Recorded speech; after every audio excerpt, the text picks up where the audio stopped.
வாங்க அண்ணே, நல்லா இருக்கீங்களா? ஆமாம்மா, நல்லா இருக்கேன். நீங்க எல்லாரும் எப்படி இருக்கீங்க? நாங்கள் எல்லாரும் நல்லா இருக்கோம். ஐயா நின்றுட்டே பேசிட்டு இருக்கோம் பார்த்தீங்களா? உட்காருங்க அண்ணே.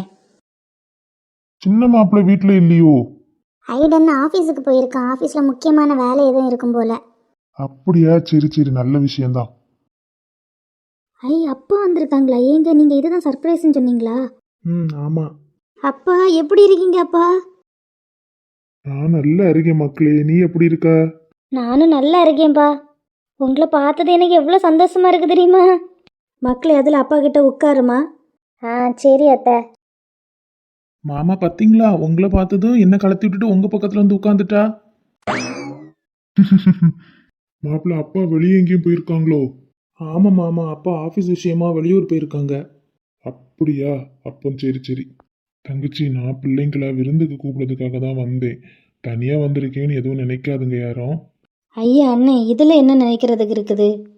இல்லைம்மா, பொதுவாக சொந்தக்காரங்க பிள்ளைய தாய் மாமா அப்படி யாராச்சும் வந்து தானே கூப்பிடுவாங்க. அதான். யார் வந்து கூப்பிட்டா என்ன அண்ணே? பிள்ளைங்களுக்கு எவ்வளோ நாள் அங்கே நிற்கணுமோ அவ்வளோ நாள் அங்கே நின்றுட்டு விருந்தெல்லாம் முடிச்சிட்டு எடுத்துகிட்டு வரட்டும். நாங்கள் அதெல்லாம் எதுவுமே நினைக்க மாட்டோம். பிள்ளைங்க சந்தோஷமாக இருந்தாலே எங்களுக்கு அதுவே போதும். ரொம்ப நல்லதுமா தங்கச்சி. இந்த பிள்ளைய ஒத்தைக்கு கஷ்டப்பட்டு வளர்க்கும் போது நிறைய நாள் நினச்சிருக்கேன், எப்படி நம்ம கல்யாணம் பண்ணி கொடுப்போம், எப்படிப்பட்ட குடும்பத்துக்கு பிள்ளைய அனுப்பி வைக்க போகிறோமோ அப்படின்னு நினச்சி வருத்தப்பட்டிருக்கேன். ஆனால் கடவுள் எனக்கு நல்ல ஒரு குடும்பத்தை தான் கொடுத்துருக்காரு.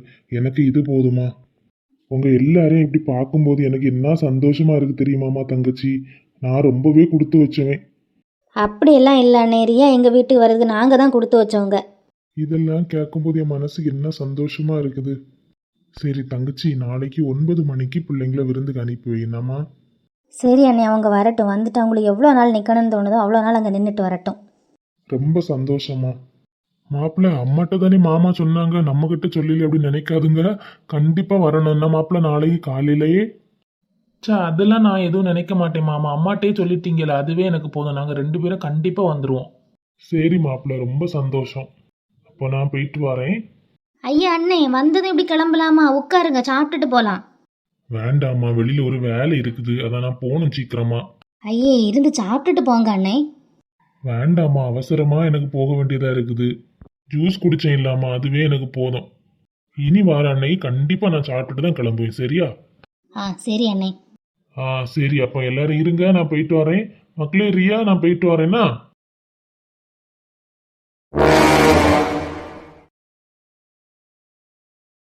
இந்த மார்க்கெட்டிங் ஸ்ட்ராட்டஜி தான் அஞ்சலி போட்டு கொடுத்தது. நம்ம வராத இவ்வளோ நாள் எல்லாரும் இதை தான் ஃபாலோ பண்ணேன்னு சொல்கிறாங்க.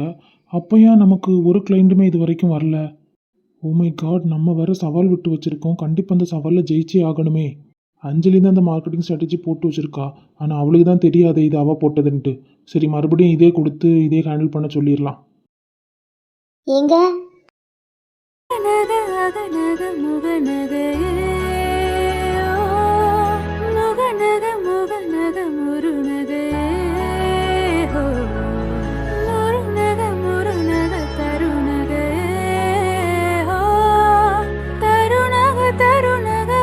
அஞ்சலி, நானே உன்னை கூப்பிடணும்னு தான் நினச்சிட்டு இருந்தேன். நீயே வந்துட்டியா? எனக்கே இவர் டக்குன்னு திரும்பி பார்த்து சிரிச்சதும் வித்தியாசமாக ஃபீல் ஆகுதே. மனசுக்குள்ளே ஏதோ பட்டாம்பூச்சி பறக்கிற மாதிரியும் ஐஸ் கட்டி மனசுக்குள்ளே வச்ச மாதிரியும் எல்லாம் ஃபீல் ஆகுது. அஞ்சலி, என்ன திங்க் பண்ணிட்டு நிற்கிற? ஆ, அது எங்க எங்க அது அது ஒன்றும் இல்லைங்க. எதுக்கு என்ன வர சொல்லணும்னு நினச்சிட்டு இருந்தீங்க? அதுவா, நீ ஆல்ரெடி மார்க்கெட்டிங்கில் தானே உனக்கு ஒர்க் எக்ஸ்பீரியன்ஸ் இருக்குன்னு சொன்ன. ஆமாங்க. அதான் உனக்கு ஒரு சூப்பர் வேலை வச்சுருக்கேன். அப்படியாங்க? நானும் வந்ததுலேருந்தே சும்மா தான் இருக்கேன். என்னடா நமக்கு வேலையே இல்லைன்னு நினச்சிட்டு இருந்தேன். வேலையெல்லாம் இல்லாமல் இருக்காதுமா, இன்னைக்கு ஃபர்ஸ்ட் டேலாம் உனக்கு, அதனால தான் அப்படி இருந்திருக்கும். ஓ அப்படியா? சரி சரிங்க. இன்னைக்கு என்ன வேலைன்னு சொல்லுங்க, டான்னு முடிச்சு கொடுக்கேன். இந்த டாக்குமெண்ட்டில் இதுக்கு முன்னால் வேலை பார்த்த ஒரு எம்ப்ளாயி வந்து மார்க்கெட்டிங் ஸ்ட்ராட்டஜி ஒன்று போட்டு வச்சுருக்காங்க. அவங்களுக்கு பர்சனலாக கொஞ்சம் ப்ராப்ளம் இருந்தனால ரிலீவ் ஆகிட்டாங்க. இந்த ஸ்ட்ராட்டஜியில் நம்ம ப்ராடக்ட்ஸை எப்படி பெரிய பெரிய கிளைண்ட்ஸ் கிட்ட கொண்டு ரீச் பண்ணலாம் அப்படிங்கிற எல்லா டீட்டெயில்ஸையும் அவங்க நீட்டாக ரோட் மேப் போட்டு வச்சுருக்காங்க. நான் வராத டைம்லலாம் நம்ம ஆஃபீஸில் இதான் ஃபாலோ பண்ணேன் அப்படின்னு எல்லாரும் சொல்கிறாங்க. ஆனால் ஒரு ரிசல்ட்டுமே நமக்கு வந்த மாதிரி இல்லை. அதான் இந்த பொறுப்பு மொத்தத்தையும் வாங்க கையில் கொடுக்குறேன். இனிமேல் நீயே மொத்தமாக இது எல்லாத்தையும் ஹேண்டில் பண்ணிக்க அஞ்சலி. எங்க இவ்வளோ பெரிய பொறுப்பை என் கையில் கொடுக்குறீங்க? நான் நல்லா பண்ணுவேனாங்க. அதெல்லாம் உன் மேலே எனக்கு நம்பிக்கை இருக்குமா? நீ தான் இதுக்கு பெஸ்ட்டான ஆள். நீங்கள் இப்படி சொல்லும்போது எனக்கே என் மேலே ஒரு நம்பிக்கை வந்த மாதிரி இருக்குது. கண்டிப்பாக நம்ம இதில் சக்ஸஸ் ஆகலாங்க. நம்ம ப்ராடக்ட்ஸை நம்ம பெரிய லெவலில் ரீச் பண்ண போகிறோம். இந்த அஞ்சலி, இந்த டாக்குமெண்ட்டில் எல்லாமே அவங்க போட்டு வச்சுருக்காங்க, அதை பார்த்துக்கோ. சரிங்க. ஆஃபீஸ்க்குள்ளே என்டர் ஆனது இந்த ஆஃபீஸில் நான் ரொம்ப நாள் ஒர்க் பண்ணுற மாதிரி ஒரு ஃபீல் ஆச்சு எனக்கு. நான் எப்படி இந்த மாதிரி ஆஃபீஸில் ஒர்க் பண்ணியிருப்பேன்? எல்லாம் நம்ம பிரம்ம தான்.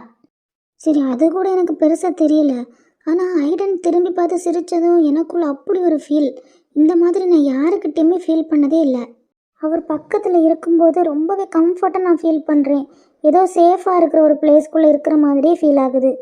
சின்ன வயசுல இவர் கிரிக்கெட் விளையாட நம்ம ஊருக்கு வரும்போது ஏதோ நல்லா சீன் போடுற ஒரு பையன் அப்படி தான் நினச்சிட்டு இருந்தேன். ஆனால் இவர்கிட்ட பழகி பார்த்ததுக்கு அப்புறமா தான் தெரியுது இவர் ரொம்ப ரொம்ப சாஃப்டான ஒரு பர்சனாக இருக்கார்.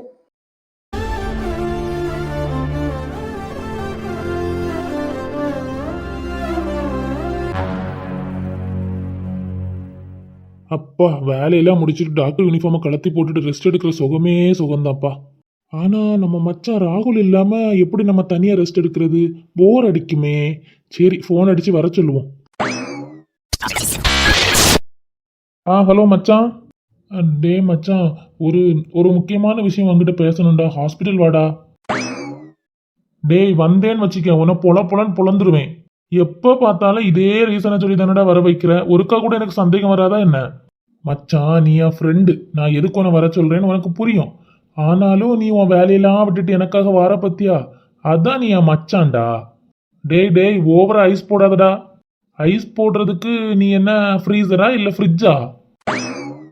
டேய் வேண்டாம், ரொம்ப ஓவரா பண்ற. கோச்சிக்காதடா மச்சான், வாடா. நானே கோடிங் ஒர்க் ஆகலன்னு சொல்லி மண்டையை போட்டு உருண்டுட்டு கிடக்குறேன். இந்த குவாலிட்டி டீம்ல உனக்கு வேற ஃபோன் அடிச்சு பக்குன்னு சொல்லிட்டு இருக்கானுவன். பக்குன்னு சொன்னா எல்லா பக்கையும் நீங்களே ஃபிக்ஸ் பண்ணி தொலைங்கடான்னு அவனுங்க மூஞ்சில தூக்கி எரிஞ்சிட்டு வாடா மச்சான். எது மூஞ்சில தூக்கி எரிஞ்சிட்டு வரவா? டேய், அப்புறம் என் வேலையே போயிடும். போனா போட்டுண்டா, நம்ம ஹாஸ்பிட்டல் எதுக்கு இருக்கு? டேய், நான் ஐடில வேலை பார்க்குறேன்டா. சரி, அப்போ நம்ம ஐடன் ஆஃபீஸ் இருக்குல்ல, அங்கே ஜாயின் பண்ணிக்கலாம்டா. வாடா நீ. மச்சான், எனக்கு நிறைய வேலை இருக்குடா, நான் முடிச்சுட்டு வரட்டுமா? எவ்வளோ நேரம் ஆகும்னு எனக்கே தெரியலடா. மச்சான், நீ வர வேண்டாம்டா. நான் தனியாகவே ரெஸ்ட் எடுத்துக்கிறேன். ஏன்டா இப்படி வார்த்தையெல்லாம் இப்போ திக்கி திணறுது? சூர்யா, இப்போ நீ ஃப்ரீயா? எனக்கு உங்ககிட்ட கொஞ்சம் பேசணும். ரைட்டு, சரி மச்சான், நீ என்ஜாய் பண்ணு, நான் ஃபோனை வைக்கிறேன். டேய் இப்படி நண்பனை தனியாக விட்டுட்டு ஃபோனை கட் பண்ணாதடா. போச்சா, கட் பண்ணிட்டான். என்ன ரித்தி மேம் பேசணும்? ஏதாச்சும் டவுட் இருக்குதா? நீ என்னை எப்பயும் போல ரித்தினே கூப்பிடு.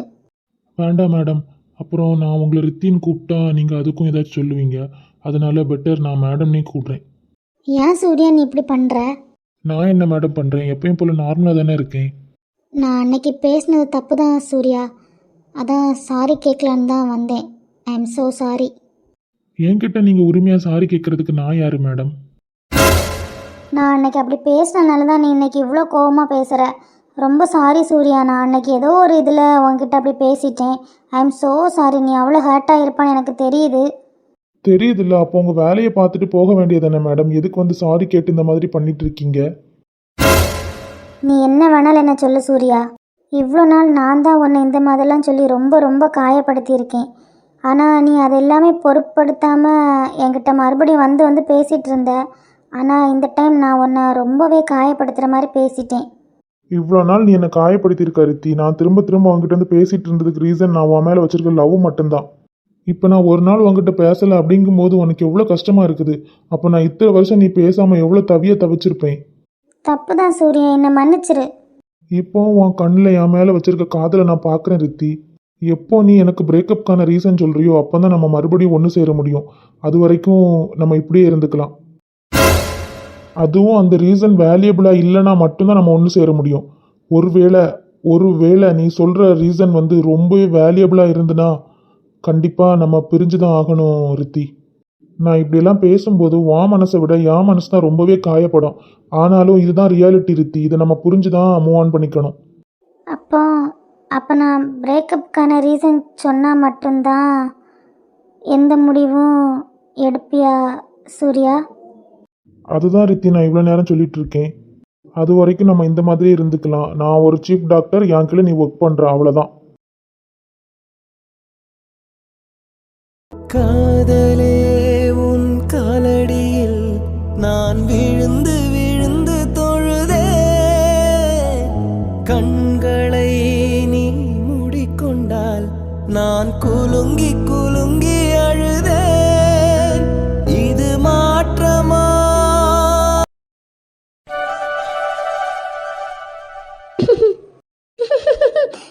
போட்டோல ஐடன் எப்படி இருக்காரு? சின்ன பையன் மாதிரி இருக்காரு. இவ அப்படி எதை பார்த்து சிரிச்சிட்டு இருக்கா? அஞ்சலி, ஏங்க உங்க சின்ன வயசு போட்டோ தான் பார்த்துட்டு இருக்கேன். ஏன் சின்ன வயசு போட்டையா? ஐயோ, ஏங்க அதுக்கு எதுக்கு இப்படி பயப்படுறீங்க? அது அஞ்சலி, அதுல எல்லாம் ஒன்றும் இல்லைம்மா. அதை மூடி வை, நமக்கு வேற நிறைய வேலை இருக்கு. வேலையா? அப்படி என்ன வேலைங்க இருக்கு? அது ஐயோ, என்ன சொல்லணும்னு தெரியலையே. அது அஞ்சலி, ஒரு மெயில் டிராஃப்ட் பண்ணணுமா? எங்க நீங்க தான் என்கிட்ட காலையில சொன்னீங்க ஆஃபீஸ் வேலையை ஆஃபீஸோட முடிச்சுக்கணும், அதுக்கப்புறமா ஒரு மெயில் கூட சென்ட் பண்ணக்கூடாதுன்ட்டு. இப்போ நீங்களே வந்து மெயில் சென்ட் பண்ணுன்னு சொல்றீங்க. ஆமா அஞ்சலி, அதான் ரூல்ஸு. ஆனால் எமர்ஜென்சின்னு வரும்போது நம்ம மெயில் சென்ட் பண்ணி தானே ஆகணும். எதுவும் ஏடா கூடமான ஃபோட்டோஸ் எதுவும் நான் பார்க்கலங்க. அப்படி எந்த ஃபோட்டோஸும் இதில் இல்லை, அதனால பயப்படாதுங்க. அப்படியா அஞ்சலி? சரிம்மா. ஹா, காம் டவுன் அஞ்சலி. உனக்கு என்னதான் ஆச்சு? இவர் என் மனசை ஏதோ பண்ணுறாரு. ஒருவேளை யாருக்கும் தெரியாமல் நம்ம மனசை வசியம் வச்சுட்டாரா என்ன? சாச்சா, அதுவும் இவர் வேற ஷர்ட் இல்லாமல் வந்து நிற்கிறாரு. ஐயோ, எனக்கு இவரை பார்த்தாலே ஏதோ மாதிரி இருக்குதே. Oh my God. என்னம்மா யோசிச்சுட்டு இருக்க? எதுவும் பார்க்கக்கூடாத ஃபோட்டோ எதுவும் பார்த்துட்டியா என்ன? ஐயையோ ஆமாங்க, ஒரே ஒரு ஃபோட்டோ மட்டும் அப்படி இருந்தது, நான் பார்த்துட்டேனே. போச்சு போச்சு, எல்லாம் போச்சு. உங்ககிட்ட யார் அஞ்சலி இந்த ஆல்பம்லாம் எடுத்து பார்க்க சொன்னா? பயப்படாதுங்க, நான் சும்மா சொன்னேன். அப்பா, இப்போந்தாப்பா நிம்மதி. சரி அஞ்சலி, நான் போய் ஃப்ரெஷ் ஆகிட்டு வரேன். ஓகேங்க.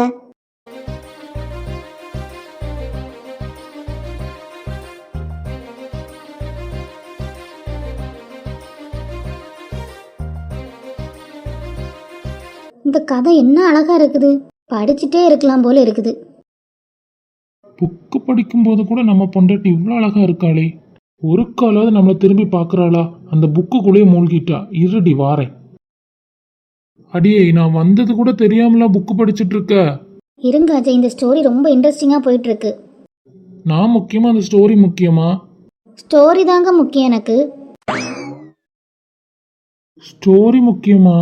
அடிப்பாவி, ஒரு ஸ்டோரியை பார்த்தது மாமனை டீலிங்கில் விட்டுட்டியே. எங்க துணத்துணன்னு பேசாம இருங்க, எனக்கு கான்சென்ட்ரேஷன் மிஸ் ஆகுது. அப்படி தாண்டி பேசுவேன், என்ன பண்ணுவேன்? என் செல்லம் எல்லாம் ஒரு 5 நிமிஷம் வெயிட் பண்றா. இன்னும் 2 பேஜ் தான் இருக்குது, முடிச்சுட்டு வரேன். அதெல்லாம் முடியாதுடி, போடி. ப்ளீஸ்டா, என் செல்லம் இல்லை, என் புஜ்ஜு, என் அம்மு இல்லை வெயிட் பண்றா. போடி, நான் கோவமா இருக்கேன். யோசிக்காதுங்க ப்ளீஸ் ப்ளீஸ், நான் முடிஞ்சுது. போடி, நான் கோவமா இருக்கேன். ரியா, நீ என்ன பண்ற? என்னடி பண்ற? போதுண்டி, விடுடி.